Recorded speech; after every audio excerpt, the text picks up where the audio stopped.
So hello guys, video की start करने से पहले चैनल को सब्सक्राइब कर दो, वीडियो को लाइक कर दो। और गाइस, जिसने पिछला वाला एपिसोड नहीं देखा, पिछला वाला एपिसोड देख लेना। तो जैसे कि लास्ट एपिसोड में हमने देखा था कि वहाँ पर लीजियान और उनके बीच में फाइट हो गई थी और हमने देखा था कि लीजियान ने वहाँ पर सभी स्पिरिट्स को हरा दिया था। जिसके बाद हमने देखा था कि जो वहाँ पर लास्ट स्पिरिट बच गई थी उसने लीजियान की तरफ अपने ब्रश को फेंक दिया था, जिसे देखकर लीजियान हैरान था और लीजियान उनकी बातों को भी नहीं समझ पा रहा था वहाँ पर। इस वजह से लीजियान की परेशानी और ज्यादा बढ़ गई थी क्योंकि वो चाहता था कि वो उनकी बातों को समझे। जिसके बाद हमारा ये वाला एपिसोड स्टार्ट होता है और हमें दिखाया जाता है कि लीजियान उस ब्रश को देख रहा था और वो कहता है कि ये क्या है और उस स्पिरिट ने मुझे ये क्यों दिया। जिसके बाद हमें दिखाया जाता है चेन को, जिसकी अब जान बच गई थी और चेन यहाँ पर कहने लगता है कि लीजियान, ये कितनी अच्छी बात है कि तुम एक पेंटर भी हो और तुमने यहाँ पर उस चीज को मास्टर कर लिया है। जिसके बाद हम देखते हैं लियान को। जो लियान होता है वो बोलता है कि लीजियान, ये ब्रश किस काम आएगा तुम्हारे, क्योंकि तुम्हारे पास तो पहले ही एक हेवनली ब्रश है। और लीजियान से वो कहता है कि क्या तुम इससे कुछ भी कर सकते हो, और वो कहता है कि क्या उसने ये हारने पर दिया है तुम्हें। जिसके बाद हम देखते हैं लीजियान उससे कहता है कि तुम इसके बारे में ज़्यादा मत सोचो क्योंकि मैं भी अभी इसके बारे में ज़्यादा नहीं जानता हूँ। जिसके बाद लीजियान उसे उठाकर कहता है कि ये कोई आम ब्रश नहीं है, ये मेरे हेवनली आर्टिफैक्ट वाले ब्रश से भी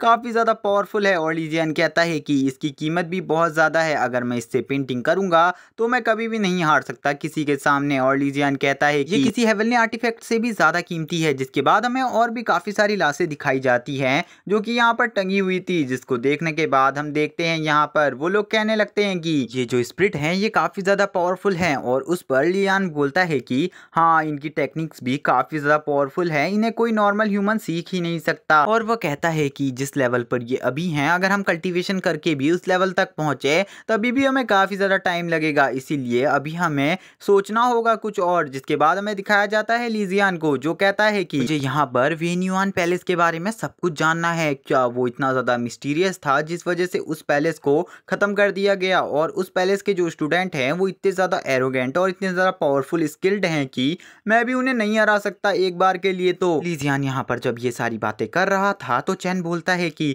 तुम सही कह रहे हो, ये सारी बातें काफ़ी ज़्यादा अजीब हैं जिनके बारे में हमें काफ़ी लॉन्ग टाइम तक सोचना पड़ेगा। और हम देखते हैं वो कहता है कि अब हमें आगे बढ़ना चाहिए। तभी हम देखते हैं दूसरी तरफ से कुछ लोग आने लगते हैं और ये यहाँ पर आते हुए कहने लगते हैं कि तुम लोग देशद्रोही हो, और ये यहाँ पर इन लोगों के बारे में ऐसे ही गलत वर्ड्स का यूज़ कर रहे थे। और हम देख पाते हैं यहाँ पर इनमें से जो ये मोटा इंसान था, ये यहाँ पर एक यंग मास्टर था और इसके साथ इसके दो सर्वेंट भी आए हुए थे।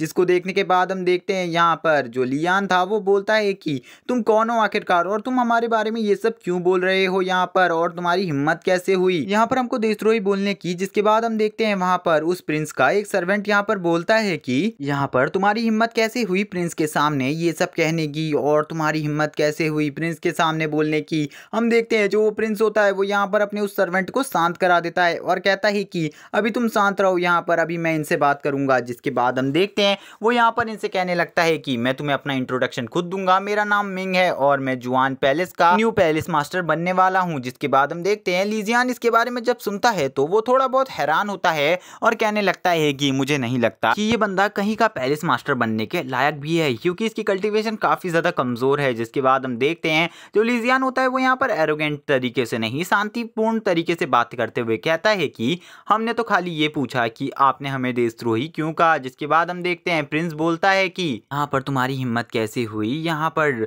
जो वेन्यून पैलेस है उसके बारे में जानने की। और वो कहता है कि इसके बारे में जानने का हक खाली कुछ इंपीरियल पैलेसेस को ही है। और तभी हम देखते हैं जो लीजियान होता है वो कहने लगता है तो आपको इसके बारे में कुछ पता है तो आप हमें बता सकते हैं, यहाँ पर हम खाली कुछ ही जानकारी जानना चाहते हैं। जिस पर हम देख पाते हैं कि वो यंग मास्टर यहाँ पर कहने लगता है कि मैंने देखा है कि तुम्हारा टैलेंट, तुम लोगों ने फर्स्ट माउंटेन को काफ़ी जल्दी कंप्लीट कर लिया और उसके बाद भी तुम्हारी पावर काफ़ी ज़्यादा बची हुई है अभी तक, इसीलिए मैं चाहता हूँ कि तुम मेरे सर्वेंट बन जाओ और मुझे बॉस की तरह मानो। जिसके बाद मैं तुम्हें ये सारी बातें बता दूंगा जो भी मुझे पता है। और हम देखते हैं दूसरी तरफ जो लीजियान होता है है वो कहता है कि इसका मतलब तुम चाहते हो कि मैं तुम्हारा गुलाम बन जाऊं, लेकिन मुझे ये बिल्कुल भी पसंद नहीं है। और हम देखते हैं लीजियान उसको मना कर देता है। और हम देखते हैं उसके बाद लीजियान अपने दोस्तों से कहता है कि हमें इससे बात करने की कोई ज़रूरत नहीं है, वैसे भी ये एक बेवकूफ़ इंसान है, अब हमें यहाँ से चलना चाहिए। और हम देखते हैं तभी जो वहाँ पर उस प्रिंस के सर्वेंट थे वो कहने लगते हैं कि तुम्हारी हिम्मत कैसी हुई यहाँ पर प्रिंस को मना करने की, और वो कहते हैं कि हम तुम्हें अभी यहीं पर मार डालेंगे, तुम यहीं पर रुक जाओ। जिसके बाद हम देखते हैं वहाँ पर वो प्रिंस उनसे कहने लगता है कि तुम्हें नहीं पता कि ये टोंगटिंग एकेडमी है, अगर तुम यहाँ पर किसी को भी मारते हो तो सारा इल्जाम हमारे पैलेस के ऊपर आएगा, तो तुम्हें यहाँ पर ऐसी कोई भी गलती नहीं करनी। और वो उन्हें समझाने लगता है कि तुम्हें यहाँ पर किसी को भी नहीं मारना, बस उसके हाथ पैर तोड़ देने हैं। और वो कहता है अभी मैं इस बंदे को समझा रहा हूँ तो तुम चुप हो। जिसके बाद हम देखते हैं जो पिगी होता है बाहर आते हुए कहता है कि तुम्हारे पास एक ड्रैगन गॉड जितना बड़ा पेट है, तो उसके बाद भी तुम इतनी चिंता क्यों कर रहे हो, और वैसे भी तुम एक सुप्रीम पावर हो और तुम्हें यहाँ पर किसी भी चीज़ का खतरा नहीं है। और हम देखते हैं पिगी उससे कह रहा होता है कि तुम्हें यहाँ पर डरने की कोई ज़रूरत नहीं, इस मोटे इंसान को मैं संभाल लूंगा। और हम देखते हैं पिगी उससे कहता है वैसे तुम यहाँ पर क्या करने के बारे में सोच रहे हो। और हम देखते हैं लीजियान बताता है कि उसे अब यहाँ पर हेवनली रिल्म के 9th लेवल को क्रॉस करना है और उसे इसके लिए ब्रेक थ्रू करना होगा। इसे सुनने के बाद पिगी बोलता है कि ये तो बहुत अच्छी बात है, तो तुम्हें जल्दी ही ब्रेक थ्रू करना चाहिए। और हम देख पाते हैं जो पिगी होता है वो कहता है इसे मैं संभाल लूंगा। हम देख पाते हैं वो बंदा पीछे से चिल्लाता हुआ बोलता है कि तुमने मुझे ठुकराया, ये बहुत गलत बात है। और वो कहने लगता है कि यहाँ पर तुम्हें मेरा गुलाम बनना होगा। और तभी वो लीजियान से कहता है कि मैं तुम्हें एक और मौका दे रहा हूँ, मैं तुम्हें अपना छोटा भाई बनाऊंगा। और हम देखते हैं जो यहाँ पर ये मिंग होता है वो कहने लगता है बस तुम्हें मेरा छोटा भाई बनकर रहना होगा। पिगी बोलता है कि क्या मेरे मास्टर को देखकर लगता है कि वो तुम्हारे छोटे भाई बनेंगे, उनकी पावर इतनी ज़्यादा है कि वो तुम्हें चुटकियों में मसल सकते हैं। जिसके बाद हम देखते हैं पिगी चिल्लाता हुआ उससे कहता है कि तुम कितनी बकवास करते हो यहाँ पर, क्या तुम्हें थोड़ा सा भी तमीज़ नहीं है कि जब मैं यहाँ पर अपने मास्टर से बात कर रहा हूँ तो तुम्हें ऐसे नहीं चिल्लाना चाहिए। हम देख पाते हैं कि यहाँ पर उस प्रिंस को गुस्सा आ जाता है और वह कहने लगता है कि इसकी हिम्मत कैसे हुई यहाँ पर मुझसे ऐसे बात करने की। और हम देख पाते हैं वो यहाँ पर काफ़ी ज़्यादा चिल्ला रहा होता है और इसे देखकर लीजियान समझ जाता है कि अब यहाँ पर जो नहीं होने वाली फाइट थी अब वो भी होकर रहेगी। और लीजियान कहता है कि ये सब इसी के चक्कर से हुआ, अगर ये बाहर नहीं आता तो यहाँ पर ऐसा कुछ भी नहीं होता। जिसके बाद हम देखते हैं वो प्रिंस यहाँ पर अपने सभी सर्वेंट से कहता है कि तुम लोग यहाँ पर मुझे ऐसे क्यों देख रहे हो, जाओ और जाकर उन्हें मार डालो। और हम देखते हैं वो यहाँ पर बोलता है कि तुम उस पिग को लेकर मेरे पास आना, मैं उसे मारूंगा अपने हाथों से खुद। और हम देखते हैं वो कहता है कि इन सभी को यहीं पर मार डालो। और हम देखते हैं इसका ऑर्डर सुनते ही उसके जितने भी सर्वेंट होते हैं वो कहने लगते हैं कि ठीक है यंग मास्टर, हम इन्हें अभी मार डालेंगे। और हम देखते हैं एक सर्वेंट अपनी फुल स्पीड में लीजियान की तरफ बढ़ने लगता है और हमें पता चलता है कि जो ये बंदा है ये यहाँ पर हेवनली रिल्म के 9th लेवल को भी क्रॉस कर चुका है। जिसके बाद हमें दिखाया जाता है उन पेड़ों में लटकी हुई लाशों को, जिसमें से एक स्वॉर्ड प्रैक्टिशनर की सोल बाहर आती है और वो बाहर आकर इस बंदे के ऊपर अटैक करने के लिए तैयार थी। और हम देखते हैं जो वो स्वॉर्ड प्रैक्टिशनर था वो यहाँ पर डायरेक्ट ही अपनी स्वॉर्ड से इस बंदे के ऊपर अटैक कर देता है। और हम देखते हैं अचानक से इस अटैक को देखकर ये बंदा भी थोड़ा बहुत शॉक हो जाता है, क्योंकि इस बंदे ने ऐसे अटैक के बारे में नहीं सोचा था, लेकिन ये बंदा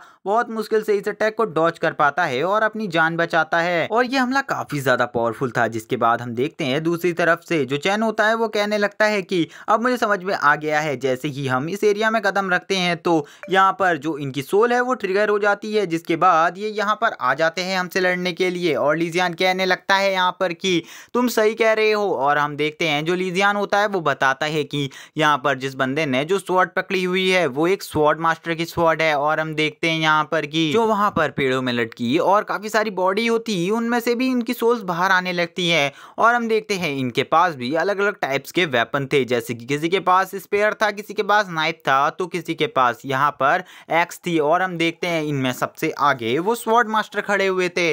और हम देख पाते हैं यहाँ पर तभी यहाँ पर ये प्रिंस कहने लगता है कि यहाँ पर तुम धोखेबाज हमसे लड़ने के लिए क्यों आए हो। यहाँ पर अपने साथियों से इनसे लड़ने को कहता है। जिसके बाद हम देखते हैं ये लीजियान और उसके साथियों से पूछने लगता है कि तुम धोखेबाजों के ऊपर ये सोल्स अटैक क्यों नहीं कर रही, और बल्कि ये हमारे ऊपर तो बड़ी आसानी से अटैक कर रही हैं। तभी हम देखते हैं लीजियान आंसर करते हुए कहता है कि क्योंकि हमने इस टेस्ट को पहले ही पास कर लिया है और इस टेस्ट को तुमने अभी पास नहीं किया, इसीलिए ये सोल्स तुम्हारे ऊपर अटैक कर रही हैं। और हम देखते हैं तभी वो बंदा बोलता है कि ऐसा नहीं हो सकता, क्योंकि जो सेकंड टायर है वो सबसे ज्यादा पावरफुल और सबसे ज्यादा कठिन है, तुम इसे ऐसे ही पास कैसे कर सकते हो। और ये धोखेबाज तो इतने ज्यादा पावरफुल थे अपने टाइम पर कि इन्हें कोई भी नहीं हरा सकता था, लेकिन फिर भी तुमने इन्हें कैसे हरा दिया। और हम देख पाते हैं वो कहने लगता है वो भी बिना घायल हुए, और हम देखते हैं वो सभी मिलकर यहाँ पर इसकी पूरी टीम के ऊपर अटैक कर देते हैं और इसी के साथ ही एपिसोड एंड हो जाता है। तो गाइस याद से चैनल को सब्सक्राइब कर देना, वीडियो को लाइक कर देना, और अगर आपने अभी तक पिछला वाला एपिसोड नहीं देखा तो पिछला वाला एपिसोड देख लेना। Okay bye guys.